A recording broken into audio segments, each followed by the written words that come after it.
فرقہ بندی کا کبھی کھلتا یہ بازار نہیں. بھائی بات تھوڑی سی بات میں کر دیجیے گا بھائی صاحب, تھوڑا سا بعد میں آ جائیے گا. اور یاد رکھتے جو مسلمان غدیری وعدہ, فرقہ بندی کا کبھی کھلتا یہ بازار نہیں. اور جو کہے صاحب کردار ثقیفائی کو, جو کہے صاحب کردار ثقیفائی کو, میری نظروں میں وہی صاحب کردار نہیں. جو کہے صاحب کردار ثقیفائی کو, میری نظروں میں وہی صاحب کردار نہیں. جب سے جانا ہے تبرہ و تولا کیا ہے, جب سے جانا ہے تبرہ و تولا کیا ہے, ایک لمحہ بھی میری زیست کا بیکار نہیں. ایک لمحہ بھی میری زیست کا بیکار نہیں. اور حامی قاتل شبیر نہ ظاہر ہوتا, حامی قاتل شبیر نہ ظاہر ہوتا, اور ماتم شاہ اگر کرتے ازادار نہیں. اور کس میں جرت ہے ہمیں ذکر فدق سے روکے, کس میں جرت ہے ہمیں ذکر فدق سے روکے, کہ ازا خانہ ہے غاصب کا یہ دربار نہیں.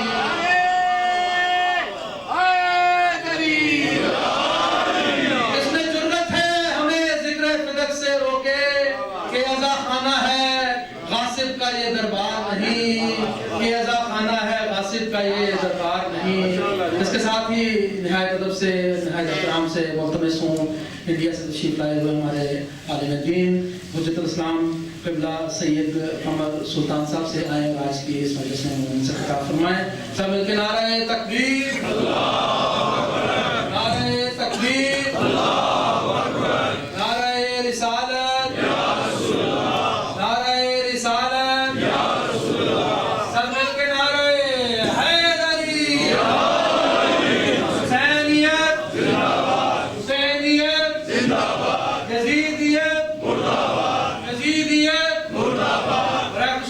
محمد وآل محمد بآواز بلند صلوات.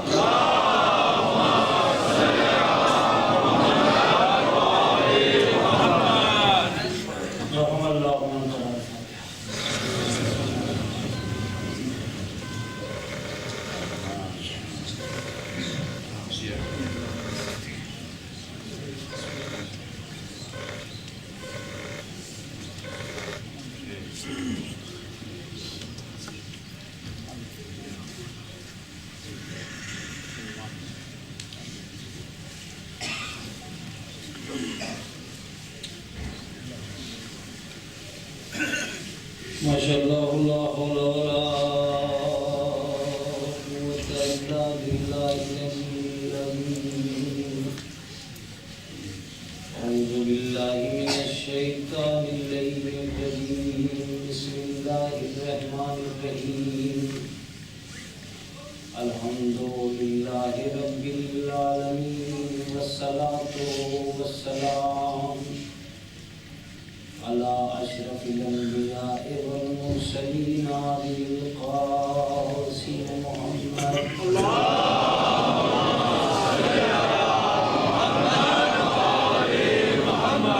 الصلاة والسلام على أهل بيته الطيبين الطاهرين المعصومين المظلومين المنتجبين المنتخبين. أما بعد, فقد قال الله تعالى وتبارك في كتابه المحكم وخطابه المتقن وقوله أحسن. بسم الله الرحمن الرحيم. ومن يتبع غير الإسلام دينا فلن يقبل منه وهو في الآخرة من الخاسرين.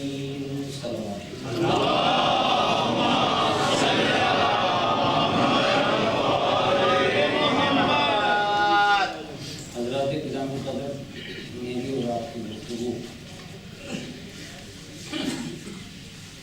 کل تک اس آیہ کریمہ کے طفیل میں یہاں تک باتیں کی کہ انسان اپنے اسلام کی, اپنے مذہب کی تحقیق خود کر سکتا ہے.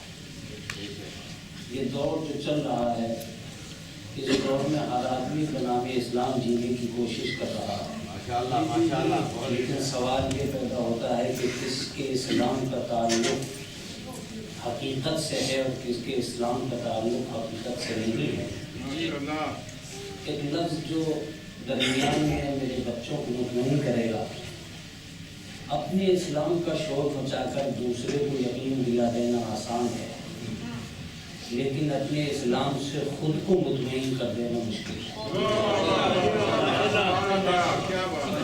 ہو سکتا ہے کہ ہم گھر سے نکلیں، جھنڈا اٹھائیں اور دوسروں کو بتا دیں کہ ہم مسلمان ہیں، لیکن جب واپس گھر میں داخل ہوں گے تو پتہ چلے گا ہم جو کچھ کر کے آ رہے ہیں وہ اسلام نہیں تھا، ہماری طبیعت کا تماشا تھا۔ کتابوں میں بند اسلام کو تو کوئی بھی نکال سکتا ہے، لیکن سماج میں کھلے اسلام کا انکار کون کرتا ہے؟ آج کے دور میں جو کچھ بنانے اسلام ہو رہا ہے، اگر ان کو مجالس کا حصہ نہیں بنایا گیا تو میں سمجھتا ہوں کہ اسلام آہستہ آہستہ ہمارے درمیان سے دور ہوتا چلا جائے۔ ان مجلسوں کا احسان ہے کہ اس نے اصلی اسلام کے چہرے کو پہچاننے کا ذریعہ بنا دیا ہے۔ اگر مجلسیں نہ ہوتی تو اسلام کا اصلی چہرہ پہچاننا مشکل ہو جاتا۔ یہ مجلسوں کا کمال ہے کہ انہوں نے یہ بتایا کہ اسلام کی صحیح شکل کیا ہے، اسلام کی صحیح تصویر کیا ہے۔ مولانا یہ کیسے ہو سکتا ہے؟ مثلا آج مجلسیں محتاج نہیں رہی ہیں، آج مجلسیں ایجاد نہیں رہی ہیں، آج مجلسیں حقیقت بن گئی ہیں۔ یہ کل کی بات تھی جب ہم یہ کہا کرتے تھے کہ صحابہ ایسے ظالم لوگ تھے، یہ کیا انہوں نے، یہ کارنامے انجام دیے انہوں نے۔ آج عزاداری ہم سے یہ کہہ رہی ہے کہ اب تمہیں ضرورت نہیں ہے، اب دشمن خود بے نقاب ہو کر میدان میں آ گئے۔ کل جب ہم یہ کہا کرتے تھے کہ خلیفہ ظلم کرتا تھا، ایسے ایسے ظلم کرتا تھا، یہ ہوتا تھا، وہ ہوتا تھا، تو دنیا ہم سے وہ مانگتی تھی ثبوت کے ساتھ ثبوت لے کے آئیے، کون سے خلیفہ نے کہاں کیسا ظلم کیا۔ ہم ہزاروں کتابیں جٹایا کرتے تھے کہ یہ ظلم کیا، یہ ظلم کیا، یہ ظلم کیا، لیکن آج جب ایک آدمی عراق میں خود خلیفہ بن کے آیا، ایک آدمی خود خلیفہ بن کے آیا اور خلیفہ بن کے آیا اور مار دھاڑ کرتا ہوا آیا، لوٹتا ہوا آیا، عورتوں کو قید کرتا ہوا آیا۔ اس وقت کے خلیفہ نے ہر وقت کے خلیفہ کی نقاب الٹ دی۔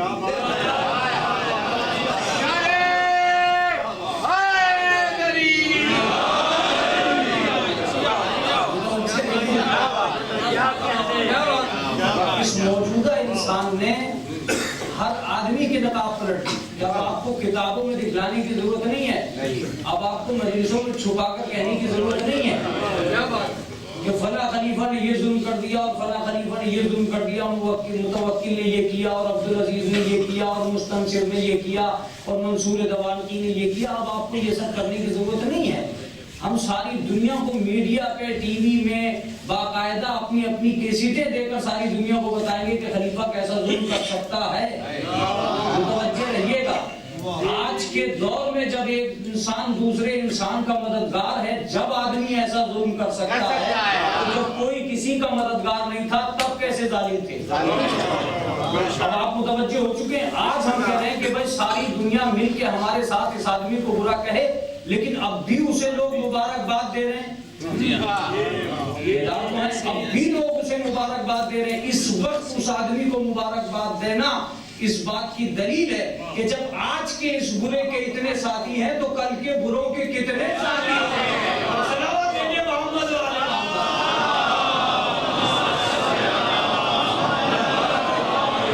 محمد۔ بہرحال میں یہ نہیں کہنا چاہتا تھا، پاکستان میں آج ایک واقعہ ہوا ہے جہاں 4 عورتوں کے اوپر ایک ظلم کیا گیا ہے۔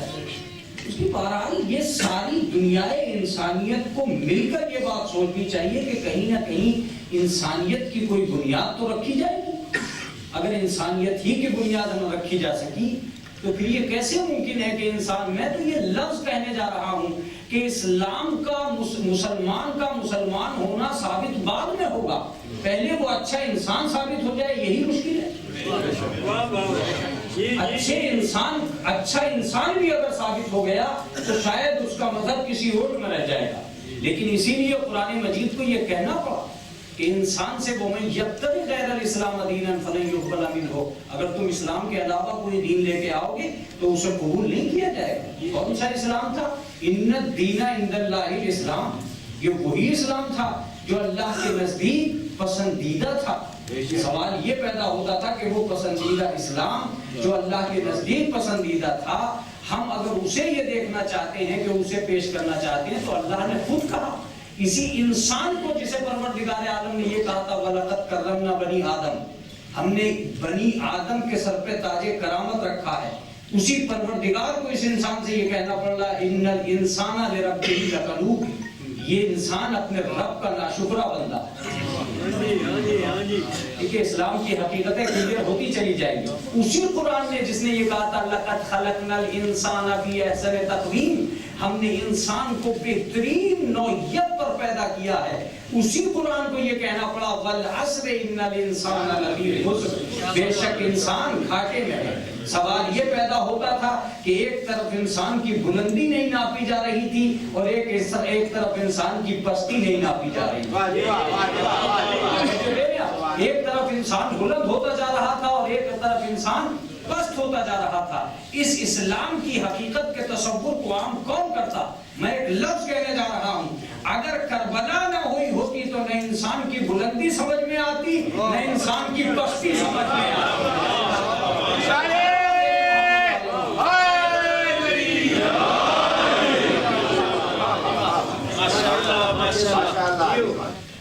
کون سا وہ اسلام ہے؟ کہاں ہے وہ؟ کس خیمے میں وہ اسلام؟ کس خیمے کی آپ بات کر رہے ہیں؟ جس خیمے میں وہ اسلام ہے اس خیمے کو ڈھونڈیے، تلاش کیجیے. تو میں کل آپ کے یہاں تک پہنچا تھا کہ جناب ابو طالب نے رسول اللہ سے یہ کہا کہ صلوات علی محمد،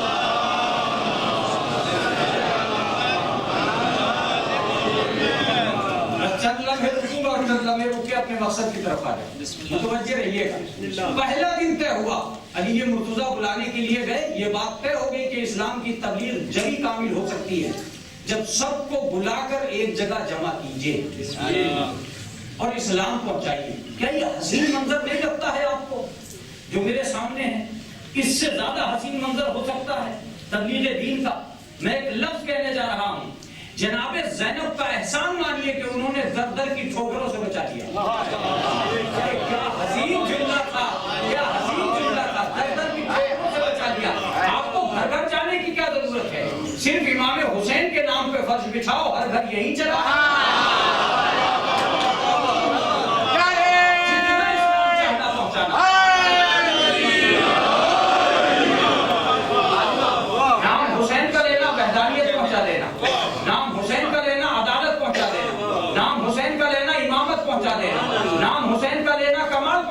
جو چاہو ہمارے گھر سے پہنچا دینا، ہم نے تمہیں در در کی ٹھوکروں سے بچا دیا.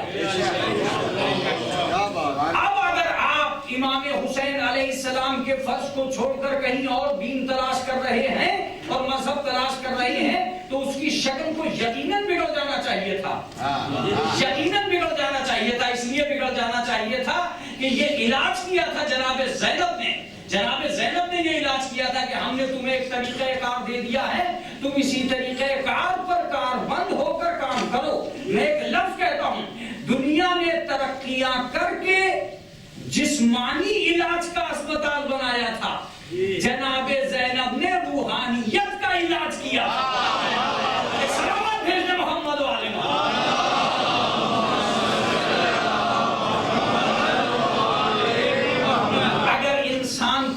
ہوا تو ہر جگہ علاج کرا لے گا، لیکن اگر بغض بڑھا تو کہاں علاج کرائے گا؟ اگر آدمی کے سر میں درد ہوا تو کوئی بھی ٹیبلیٹ کام کر جائے گی، لیکن اگر تعصب پیدا ہو گیا تو کہاں علاج ہوگا؟ جناب زینب نے یہی اہتمام کیا ہے. اس اسلام کے ذریعے سے، اس مذہب کے ذریعے سے جناب ابو طالب نے کہا کہ لے کر آؤ. 40 آدمی آ گئے. اگر آج اس آدمی کو آپ نے نہیں پہچانا تو قیامت تک کا اسلام پہچان میں نہیں آئے گا. متوجہ ہی نہیں ہوئے آپ اس جملے پر.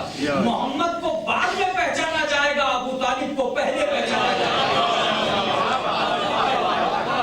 آگا اگر اجازت ہو تو ایک آیت پڑھوں. لَقَدْ مَنَّ اللَّهُ عَلَى الْمُؤْمِنِينَ إِذْ رسولا من انفسہم، اللہ نے احسان کیا ہے مومنین مکہ پر جب انہی میں سے رسول بھیجا۔ آیت پوری ہو گئی، مجھ سے کہا جا رہا تھا کہ آپ آیت نہیں پڑھتے ہیں۔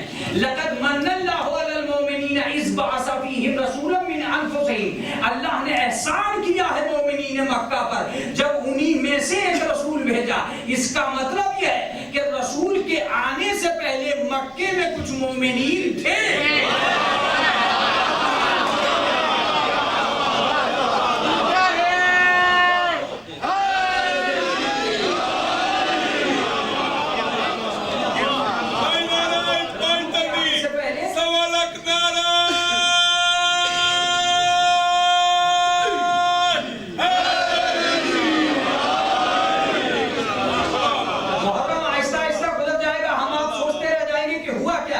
متوجہ رہیے گا، اللہ نے احسان کیا ہے مومنین مکہ پر۔ کہا مولانا یہ کیسے ہو سکتا ہے کہ رسول کے آنے سے پہلے مومنین؟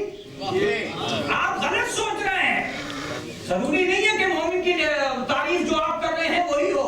میں آج ایک لفظ دے رہا ہوں اس مجلس کو، کچھ مومن وہ ہیں جو کلمے کے بعد مومن ہیں، کچھ مومن وہ ہیں جو کلمے سے پہلے مومن ہیں۔ باقی تمام ہو گئے، بات تمام ہو گئے۔ کلمے سے پہلے والے اور ہیں، کلمے سے بعد والے اور ہیں، جنہوں نے رسول کے بعد اسلام حاصل کیا وہ اور ہیں۔ ایک لفظ سنیے، کلمے سے پلنے والے اور ہیں، کلمے کو پالنے والے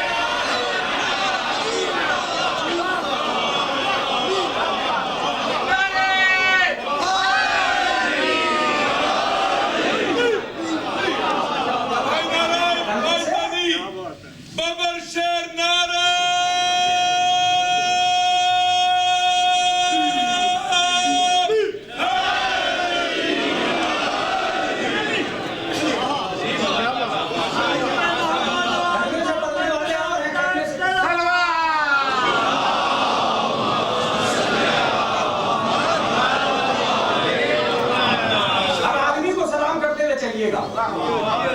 ایک بات اور اپنے مجمع کو بتا دوں، کبھی کبھی ایسا ہوتا ہے کہ بتا دینا ہی ضروری سمجھتا ہوں۔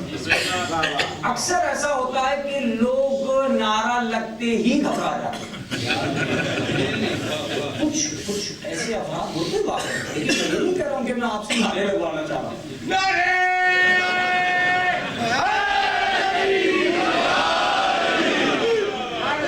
میں آج آپ کو یہ بتا دوں کہ نعرہ ہے کیا۔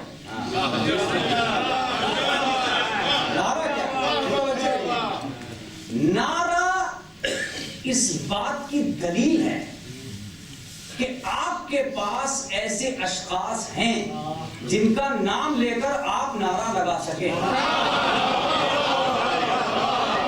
وہ کن کا نعرہ لگائیں جن کے پاس شخصیت ہی نہیں ہے۔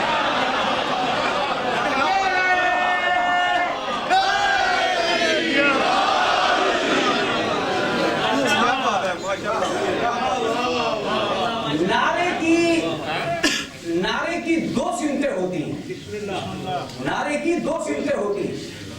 ایک سمت ہوتی ہے باہر کا دشمن، اور ایک سمت ہوتی ہے اندر کا دشمن۔ علی کے نام کو لے کر ہمیں دونوں دشمنوں کو مارنے کا انتظام آتا ہے۔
جلدی باتیں کہی جاتی۔ نعرہ دیکھیں، نعرے سارے ایسے ہی ہیں، ترتیب سے اگر میرا اچھا نعرہ لگائے تو مزہ آ جائے گا. وہ نعرہ لگاتا ہے مسلم, نعرہ تکبیر لگایا اس نے. نعرہ تکبیر جب لگایا تو آپ نے کہا اللہ اکبر. کیا فائدہ ہوا اس نعرے کا اور کیا فائدہ ہوا اس جواب کا؟ جیسے ہی آپ نے نعرہ تکبیر لگایا اور آپ نے اللہ اکبر کہا, اعلان کر دیا کہ ہم مشرک نہیں ہیں. بیدار ہو جاؤ, بیدار ہو جاؤ. آپ نے دوسرا نعرہ لگایا, نعرہ رسالت. جواب آیا یا رسول اللہ. پتہ چل گیا آپ کافر نہیں ہیں. نعرہ تکبیر لگایا, اعلان ہو گیا آپ مشرک نہیں ہیں. نعرہ رسالت لگایا, اعلان ہو گیا آپ کافر نہیں ہیں. نعرہ حیدری لگایا, پتہ چلا آپ منافق نہیں ہیں.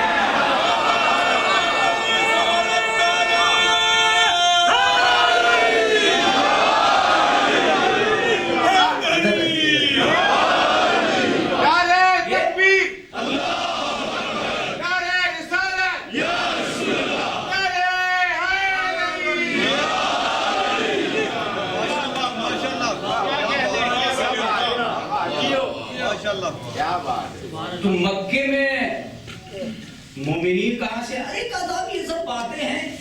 جناب رسول اللہ کے سامنے جناب ابو طالب کا وجود, میں سمجھتا ہوں اسلام پہنچے گا ہی نہیں اگر آپ اس وجود کو تسلیم نہیں کرتے. اس وجود کا ترجمہ مشکل ہو جائے گا, اس لیے کہ کلمہ پڑھنے والے اور ہیں, پڑھوانے والے اور. اگر بیدار ہو کے یہ جملہ سنا ہوتا تو میں نے ترجمہ کر دیا. اسلام کے ذریعے محمد کے بعد کا اسلام اور ہے, محمد سے پہلے کا اسلام اور ہے. کلمے کے بعد کے مسلمانوں کو تلاش کر رہے ہو, پہلے کلمے سے پہلے والے مسلمانوں کو تلاش کر رہے ہو. اللہ نے ایک ذات پیدا کی تھی, اب اگر جان ہے مجلس میں تو مجلس ہوگی اس جملے میں. اللہ نے پورے کمالات کو مجتمع کر کے اپنی قدرت کی منتہا پر ایک تصویر بنائی جس کا نام رکھا محمد. ایک تصویر بنائی جس کا نام رکھا محمد. اس تصویر کو قدرت نے ایسے بنایا تھا کہ کسی نقطے کی بھی گنجائش نہیں تھی. مصور کا نام تھا محمود, تصویر کا نام تھا محمد. مصور کا نام تھا محمود, تصویر کا نام تھا محمد. لیکن ظاہر سی بات ہے, سانے کا کمال چاہتا ہے کہ اس سے اچھی تصویر بنے. بزرگوں کو میرا ساتھ دینا چاہیے. سانے کا کمال, بنانے والے کا کمال مسلسل یہ چاہتا ہے کہ اس سے اچھی تصویر بنے. لہذا صناعیت قدرت نے بھی چاہا کہ محمد سے افضل بن جائے. مگر کیا کریں, ایسا نہیں ہے کہ اللہ میں طاقت نہیں تھی کہ محمد سے اچھا نہیں بنائے. تصویر میں گنجائش نہیں تھی کہ اس سے اچھا بنے. میں کیا کہوں, میرے پاس لفظ ہی نہیں ہے. تصویر میں گنجائش نہیں تھی کہ اس سے اچھا نہ بنے. لہذا اللہ نے پہلا بنایا محمد, دوسرا بنایا محمد, تیسرا بنایا محمد, چوتھا بنایا محمد, پانچواں بنایا محمد, چھٹا بنایا محمد, 12 بنائے, 12 کے 12 محمد بن گئے.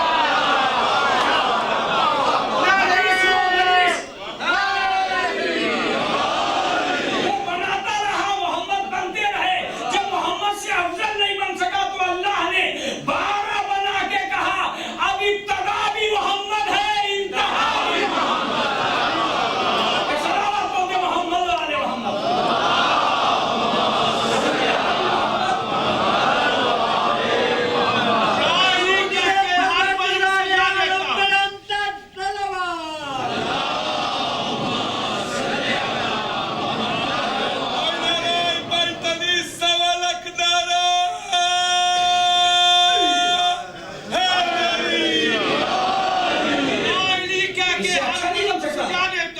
بسم اللہ. یا علی کہہ کے ہر بزم سجا دیتا ہوں, سونے والوں کو میں محفل میں جگا دیتا ہوں.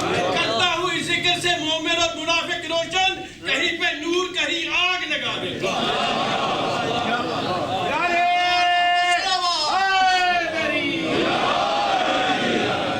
افضل محمد نہیں بننا تھا, صناعیت اپنے کمال تنویر کمال پیدا ہوئی، اتنی بہترین ذات پیدا کر چکا تھا کہ کائنات میں قیامت تک اب اس سے اچھا پیدا ہونا محال تھا۔ آپ کا بیدار رہنا بہت ضروری ہے، اس سے اچھا پیدا ہونا محال تھا۔ کیوں؟ اس لیے کہ اس کے اندر کمال تھے۔ جب ایسی ذات کو وہ زمین پہ بھیجے گا تو کیا نہیں چاہے گا؟ میں جہاں لے جانا چاہ رہا ہوں کاش میرا مجمع پہنچ جائے۔ وہ جب بھیجے گا ایسی ذات کو تو کیا نہیں جائے گا؟ اس کے اندر خود کمال ہے، اللہ نے اس کو کمال دیا ہے، وہ خود صاحب کمال ہے۔ کتنے کمالات کا مجموعہ ہے، وہ کہاں جائے گا؟ لہذا اللہ نے پہلے سجایا آنگن کو۔ میرا حبیب جا رہا ہے، لہذا جہاں جائے گا وہ اس کی شان کے مطابق ہو۔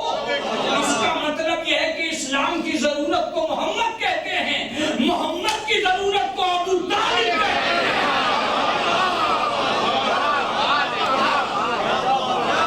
اسلام کی ضرورت کو محمد کہتے ہیں، محمد کی ضرورت کو ابو طالب کہتے ہیں۔ اگر میں اس مجمع میں ایک اپنے کسی بھائی سے، چھوٹے بھائی سے یہ کہوں کہ یہ تیرے پاس قرآن ہے، اسے لے جا کہیں بھی جا کے رکھ دے، وہ یہاں سے چلا، میں اس کے پیچھے پیچھے چلا کہ شاید یہ قرآن کو آنگن میں رکھے گا، اس نے امام بارگاہ کے آنگن میں نہیں رکھا، اپنے گھر لے جا کے گیا، میں نے سوچا کہ شاید اپنے گھر کے آنگن میں رکھ دے، مگر اس کے اپنے گھر کے آنگن میں نہیں رکھا، اور آگے بڑھا، میں نے سوچا کہ شاید یہ میز پر رکھ دے، لیکن اس نے میز پہ نہیں رکھا، اپنے گھر میں سب سے اونچی جگہ، اپنے گھر میں سب سے اونچی جگہ، سب سے پاک جگہ پر قرآن رکھا۔ تو میں نے اس بچے سے کہا کہ تو آنگن میں رکھ سکتا تھا، کہا مولانا کیا میرے اسلام کو اتنا گرا ہوا سمجھ لیا کہ میں کلام اللہ کو آنگن میں رکھ دیتا؟ یہی بات قدرت سے پوچھئے کہ پروردگار تو کیا کر رہا ہے، کہ کیا تو سمجھ رہا ہے کہ میں رسول اللہ کو کافر کی گود میں رکھ دیتا؟ جس طرح ایک بچے کا اسلام یہ کہتا ہے کہ میں اسے سب سے بلند جگہ پہ رکھوں، ماشاءاللہ، اس کا مطلب یہ کہ اللہ نے بھی رسول کو اپنی نگاہوں میں جو سب سے اونچا گھر تھا نہیں پہچانا، اس جملے پر نگاہ نہیں کری ہے، خدا کی نگاہ میں جو سب سے اونچا گھر تھا رسول کو وہاں رکھا۔ میرا رسول پاک ہے تو یہ بھی پاک، میرا رسول مقدس ہے تو یہ بھی مقدس، میرا رسول مطہر ہے تو آغوش بھی مطہر۔ پاک کا رشتہ پاک سے جوڑا جائے گا۔ جناب ابو طالب نے کہا آؤ اسلام کی دعوت ہو رہی ہے، کھاؤ جتنا کھایا جا سکے۔ ایک سلوات پڑھے محمد والے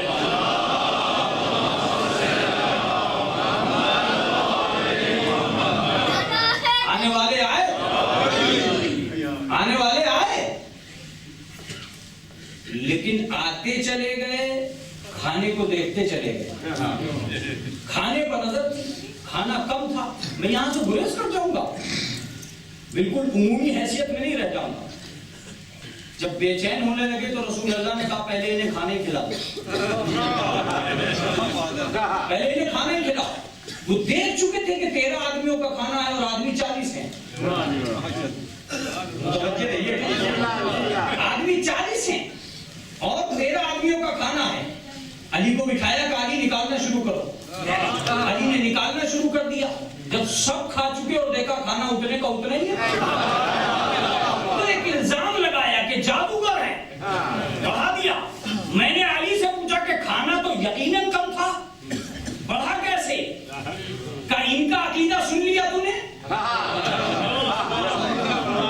ان کا عقیدہ سن لیا کہ انہوں نے جادو کہا، یہ ہے کفر کا عقیدہ۔ اب ایمان کا عقیدہ سن۔ میں نے کہا مولا بڑھا کیسے کھانا؟ کہ اس کو کہتے ہیں برکت۔ اگلا جملہ نہ بھولیے گا، اس کو کہتے ہیں برکت۔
اور اہل بیت یہ ہے کہ وہ جہاں پہنچتے ہیں پہلے میرا جواب نہیں آ رہا، سنو، وجود کا ہونا اور ہے، شرف کا ہونا اور ہے۔ موت وجود کو آتی ہے، شرف کو نہیں آتی۔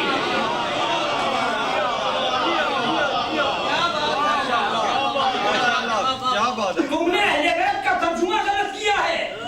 تم سمجھ رہے تھے کہ یہ کائنات میں یوں ہی نہیں ہے۔ کیا ضرورت پڑی ہے اہل بیت کو؟ تمہاری کائنات سے لینا دینا کیا تھا؟ جس دن یہ ترجمہ کر لیا کہ تمہاری کائنات سے لینا دینا کیا تھا، اس دن اہل بیت کا صحیح ترجمہ ہو جائے گا۔ سنو، اہل بیت آسمان سے زمین پہ آئے، یہ ان کا احسان ہے۔ کاش میں اپنے لفظ پہنچا سکوں، یہ ان کا احسان ہے۔ وہ تمہاری دنیا سے کچھ لینے نہیں آئے، تمہیں کچھ دینے آئے۔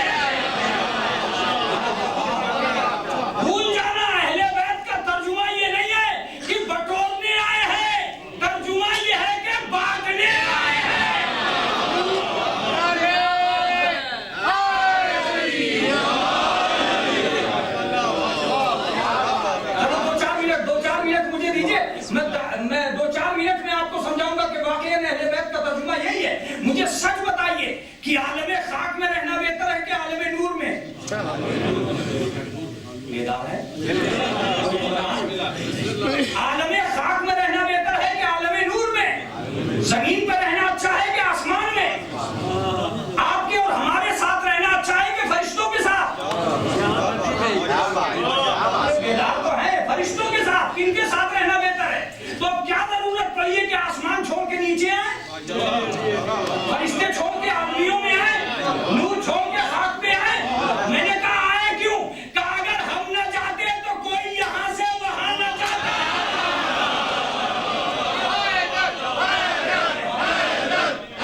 یہ ولی بننے آئے تھے، یہ فاطمہ بننے آئی تھی، یہ بطول بننے آئے تھے، یہ عذرا بننے آئے تھے. تم سوچ کیا رہے ہو؟ تمہارے عالم ظہور میں اتنے دن نہیں رہے جتنے دن سے عالم نور میں تھے.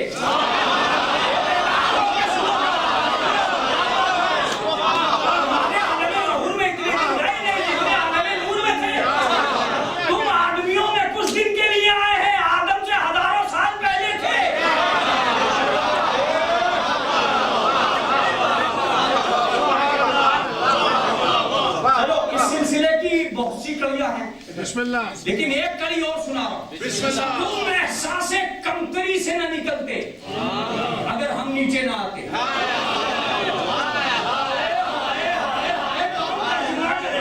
تم احساس کمتری سے نہ نکلتے اگر ہم نیچے نہ آتے.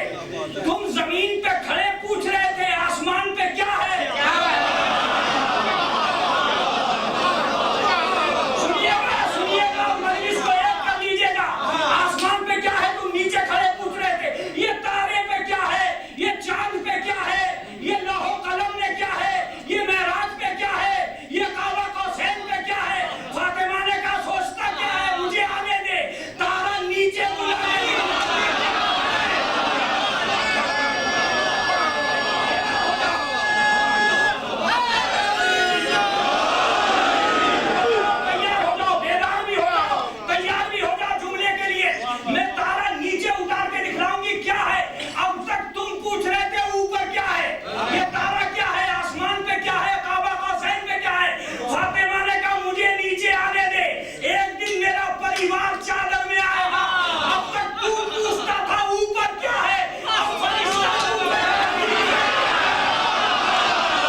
حقیقی نظام کو فراموش کر رہے ہیں. لیکن اگر اسلام کا صحیح چہرہ دیکھنا ہے تو وہ اسی وقت نظر آ سکتا ہے جب اس کے اصلی مدرک، اصلی مرکز، اصلی منبع سے اس کو پہچانے. کوئی حاجت نہیں تھی، کوئی تلاش فضیلت نہیں تھی. جب انہوں نے زمین پر قدم رکھا تم اپنی احتیاط کو ان کی احتیاط بنا رہے. تم محتاج کائنات بن کے آئے ہو، وہ تو مختار کائنات بن کے آئے. تمہاری احتیاط کو توڑنا مقصود نہ ہوتا تو انہیں بھی آنے کی کیا ضرورت تھا؟ ہم تمہارے لیے آئے تھے، تم ہو کہ ہم ہی کو ادھار کھانے لگے. ہمیں کیا ضرورت پڑی تھی کہ ہم نیچے جائیں؟ لیکن اگر ہم نیچے نہ آتے تو کوئی اوپر جانے کے قابل بھی نہ ہوتا. ہم اس دامن کو صاف کرنے کے لیے زمین لفظوں کو بدل کے یوں کہتے ہیں کہ آسمان کا غرور ہی تب ٹوٹا جب ہم زمین پہ آئے.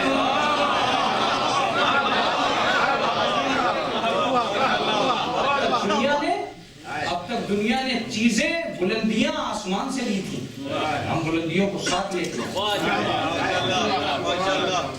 ہمارا ترجمہ کر لو گے اس دن بات سمجھ میں آ جائے گی. ہم نے فرشتوں سے لینا سیکھا ہے، ہم نے فرشتوں کو لینا سیکھا ہے.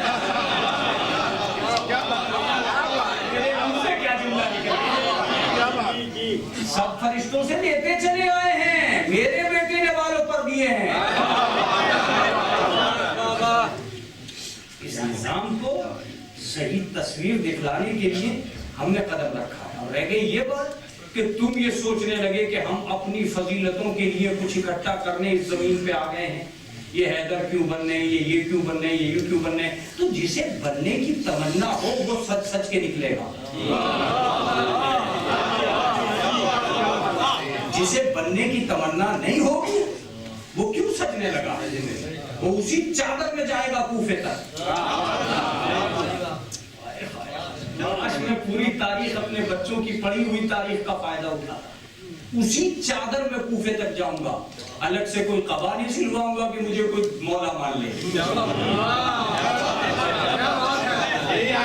میں نے اس دنیا میں اس آدمی کو منع کر دیا کہ آج کے بعد مجھے خدا نہ کہنا، جس نے مجھے خدا کہا تھا تاکہ تمہیں اوقات نظر آ جائے. جب ایسے کا خدا نہیں بن رہا ہوں تو تم جیسوں کو خلیفہ کیا بن رہا ہوں؟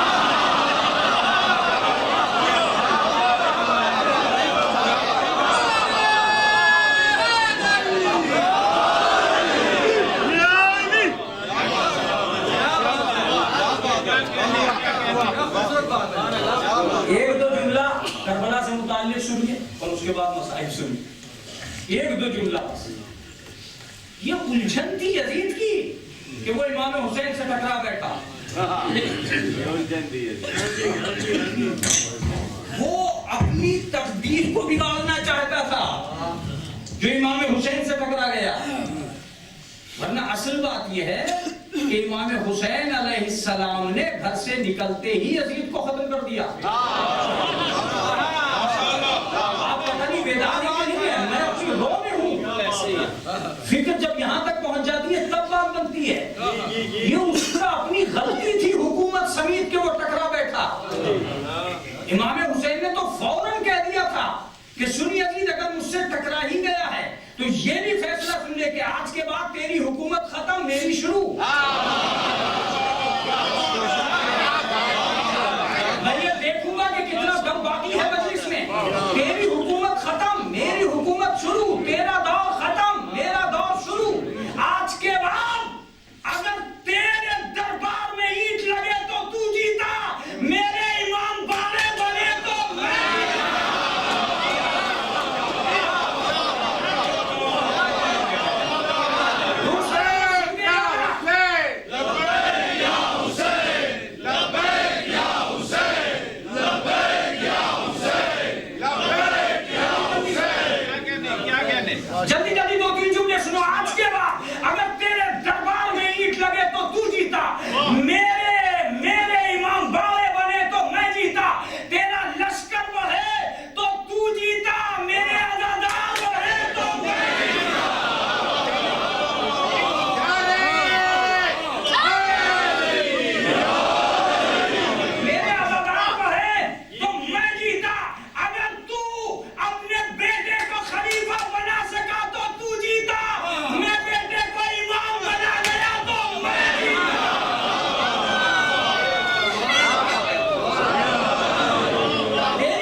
ٹکرایا تو ہے، میں نہیں.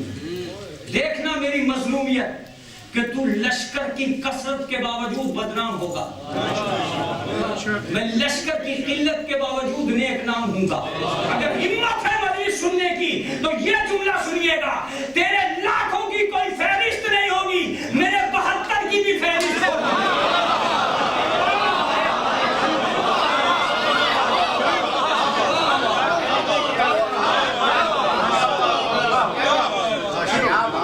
چھ مہینے کے بچے کو بھی مرنے نہیں دوں گا، وہ بھی فہرست میں آئے گا. محرم یا کوئی بھی مجلس ہو وہ بیڑیاں ہیں، وقت بیڑی بن جاتا ہے ذکر حسین میں.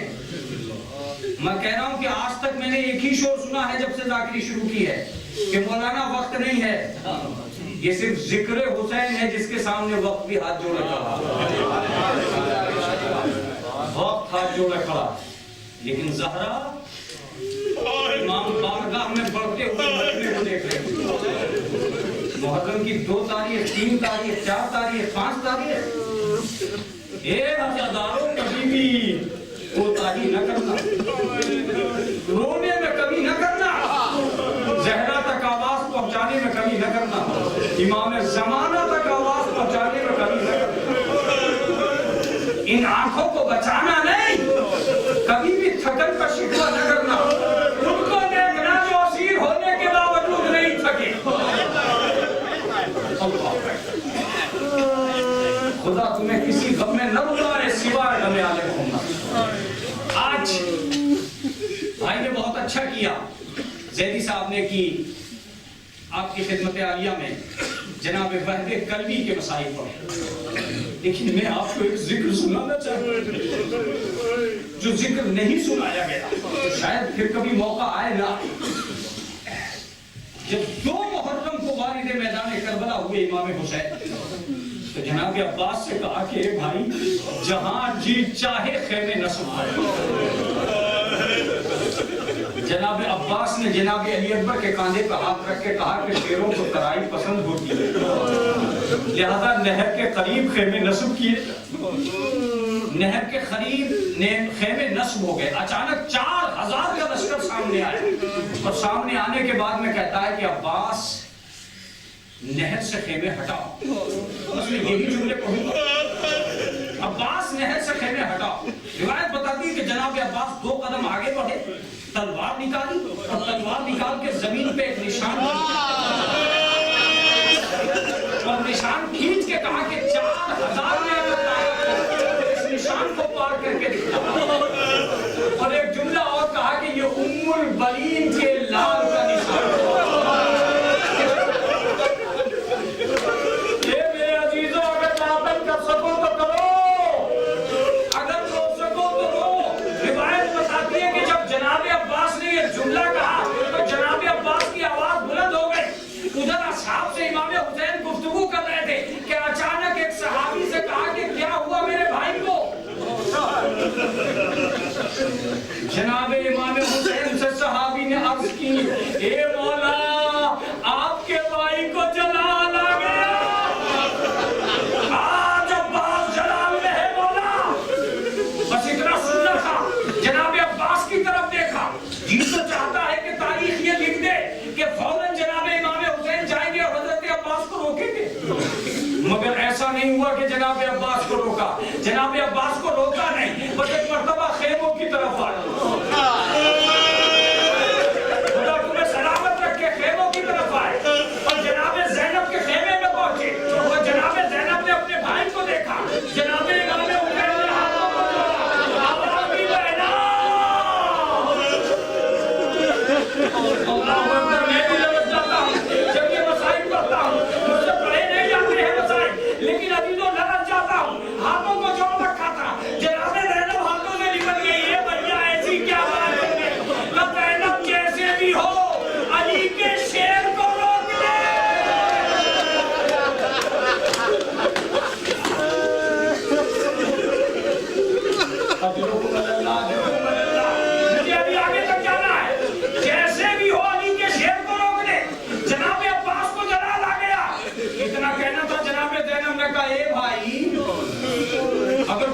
سے دوسرا